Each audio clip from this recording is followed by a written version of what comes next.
రామటిజం సమస్యకు చక్కటి పరిష్కారం. సంప్రదించండి హోమియో కేర్ ఇంటర్నేషనల్. ఇంత పెద్ద పోర్టుకి ఇందాక మన ఈ కస్టమ్ వాళ్ళ సెక్యూరిటీ అధికారిని అడుగుతా ఉన్నాను, ఎంతమంది ఉన్నారు మీ దగ్గర అంటే 1000 నుంచి 1100 లారీలు వెళ్ళే ఈ పోర్టుకి 16 మంది సెక్యూరిటీ. లారీకి ఎంతమంది ఉన్నారు మీరు అర్థం చేసుకోండి.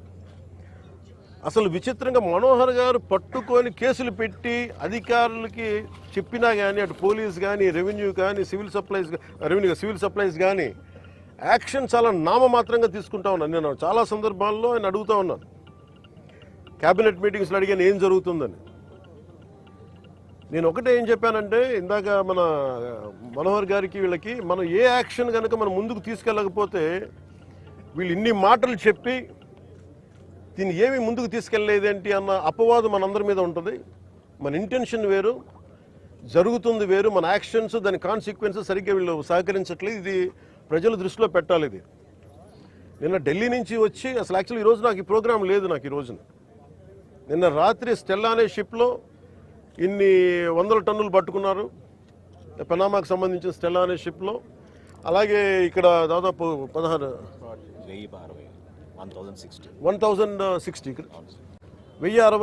మెట్రిక్ టన్నులు ఇక్కడ పట్టుకున్నారు.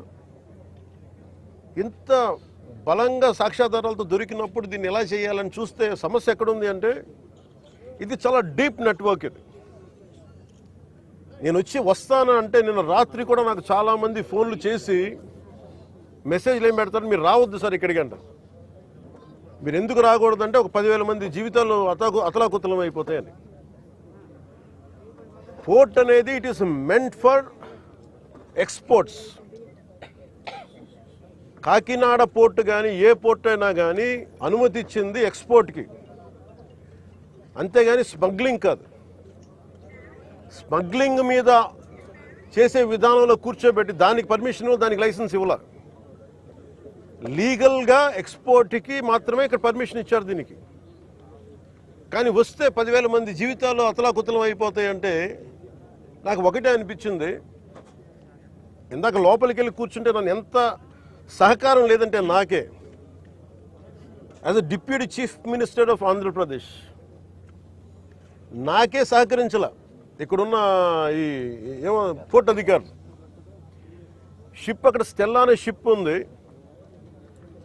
పైకి ఎక్కాలి. దాన్ని ఒక దాదాపు 6 కంపార్ట్మెంట్స్లో దాన్ని ఏముంటుందని 6 కంపార్ట్మెంట్స్లో 3 కంపార్ట్మెంట్స్ ఇది ఉంది. దాన్ని సీజ్ చేసి అక్కడ ఆఫ్ చేసాం. లోపలికి వెళ్ళి చెక్ చేద్దామంటే ఈ అనుకూలంగా లేదు మీకు పైకి ఎక్కడానికి అని చెప్పి అక్కడే తిప్పుతున్నాను నన్ను. ఇంత ఆబ్వియస్గా నాలాంటి వాడికి ఇంత ఆబ్వియస్గా అందరూ చూస్తుండగా, అంటే దీని వెనక ఎంత డీప్ రూటెడ్ నెట్వర్క్ పనిచేస్తాం మీ అందరికీ అర్థం. కొండబాబు గారు కూడా అదే చెప్తా ఉన్నారు, చూడండి సార్ ఎలా ఉందంటే అదే చెప్తా ఉన్నారు. నేను మీకు ఎప్పటి నుంచో మొత్తుకున్నాను సార్, ఇదే మీకు మీ దృష్టికి తీసుకొస్తుందని. ఇందాక మీకు చెప్పాను, కొండబాబు మనం కూర్చోబెట్టి మనం మెత్తగా ఉంటే సరిపోదు, మనం గట్టిగా మాట్లాడాలి దీని మీద మనం అందరం అని అది చెప్తా ఉన్నాను కొండబాబు గారికి. మనోహర్ గారికి ఆయన being a civil supplies minister నాకు ఏమి చేయాలి, నేను ఎన్నిసార్లు చేసిన యాక్షన్ ముందుకు వెళ్ళట్లేదంటే డిస్ట్రిక్ట్ సివిల్ సప్లైస్ అధికారిని పిలిచి నేను అడుగుతాను రాగానే. నేను ఇక్కడున్న సెక్యూరిటీ అధికారిని అడిగా, చెక్ పోస్టుల సెక్యూరిటీ అధికారి, మీకు పర్మిషన్ ఎవరు ఇచ్చారు, హూ చెక్స్ దిస్ అంటే మాకు నో అబ్జెక్షన్ సర్టిఫికేట్ ఉంది. ఎవరు ఇచ్చారు మీకు, దాని మీద అధికారికంగా ఏమైనా ఉత్తర ప్రత్యుత్తరాలు ఉన్నాయా? సమాధానం లేదు. డిస్ట్రిక్ట్ సివిల్ సప్లైస్ అధికారిని అడిగితే ఓకే నా కలెక్టర్ గారు చెప్పారు, కలెక్టర్ మీకు అధికారికంగా మీకు ఇచ్చారా, మీకు సమాధానం లేదు.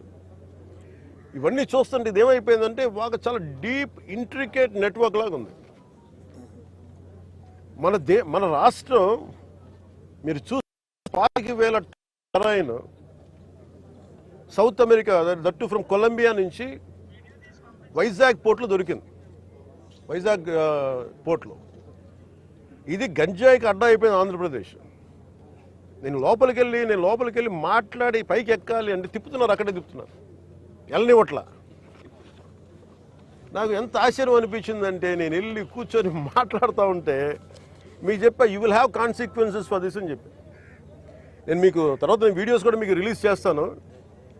లేదు సార్ మీకు రఫ్ సీ ఉంది మీరు వెళ్ళటానికి లేదంటే, నేను చెన్నై నుంచి వచ్చాను, నేను రఫ్ సీస్ నాకు నా ఫ్రెండ్స్ సీమెన్స్ చాలామంది ఉండేవాళ్ళు, చాలామంది స్నేహితులు నాకు మద్రాస్ పోర్ట్లో పనిచేసే వాళ్ళు ఎప్పుడు సరదాగా తీసుకెళ్తే అలలు పడవలోకి వచ్చి మనకి టగ్ బోట్స్లోకి వచ్చి ఇంకా ఇలాంటి బోట్లోకి వచ్చి కొట్టే సమయంలో నన్ను తీసుకెళ్లేవాళ్ళు సీమెన్.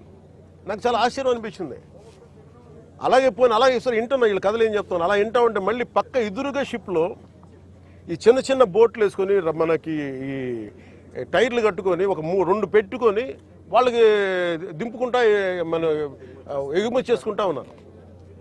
నేను వాళ్ళు చూపించాను. You are doing it in very obvious way. మీ సీఈఓ ఎవరు? ఏదో సీఈఓ పేరు చెప్పారు. దీనికి ఓనర్ ఎవరు? ఆ సీఈఓ లేడు ఇక్కడ. ఓనర్ ఎవరు అంటే ఇద్దరు పేర్లు చెప్పారు. వన్ ఈజ్ ఏదో Aurobindo వాళ్ళదంట.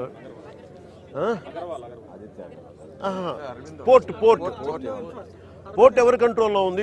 Purely it's not government, it's purely private control port. ఇది స్టేట్ కంట్రోల్ ఉన్న పోర్ట్. ఇది నాకు అనిపించింది ఇలా చూస్తే, లోపలికి వెళ్ళి చూస్తే మన హోప్ ఐలాండ్ చూస్తే అసలు ఏ విధంగా కట్టుదిట్టంగా లేదు. 975 కిలోమీటర్ కోస్ట్ లైన్ ఆంధ్రప్రదేశ్కి. India is going to be trillions of dollar, almost Modi గారు చెప్పిన $7 trillion ఎకానమీ ఉంది దీనికి భవిష్యత్తు. ప్రపంచ దేశాలు మనల్ని ఎదగనిస్తాయా లేదా, మన బలహీనతలు ఏంటని చూస్తారు. ఆంధ్రప్రదేశ్ కోస్ట్ లైన్ మనకి ఎంత బలమో అది మనకంత బలహీనత కూడా. ఎందుకు చెప్తున్నాను ఈ మాట అంటే, వైజాగ్కి పాకిస్తాన్ నుంచి వచ్చిన ఆ యుద్ధ సమయంలో మీకు గజనీ సబ్మెరీన్ చూడొచ్చు. నేను చెప్పాను ఈ రోజున ఈ పబ్లిక్ డిస్ట్రిబ్యూషన్ రైస్ తాగదు స్మగ్లర్లు చేసేది. ఆర్డిఎక్స్లు ఇంపోర్ట్ చేసుకోవచ్చు. ఓఎన్జీసీ ఇలాంటి గ్యాస్ నిక్షేపాలు ఉన్న చాలా కీలకమైన ఇన్స్టిట్యూట్ మనకి వ్యవస్థలు సంస్థలు ఉన్నాయి ఇక్కడ. ఒక 100 కిలోల ఆర్డిఎక్స్ని తెచ్చేసుకుని ఎవరు చూసేవాళ్ళు ఎవరు లేడు, నాదుడు లేడు. సుమన్ టీవీలో మీ పర్సనల్ అండ్ బిజినెస్ ప్రమోషన్స్ కోసం కింది నెంబర్కి కాంటాక్ట్ చేయండి.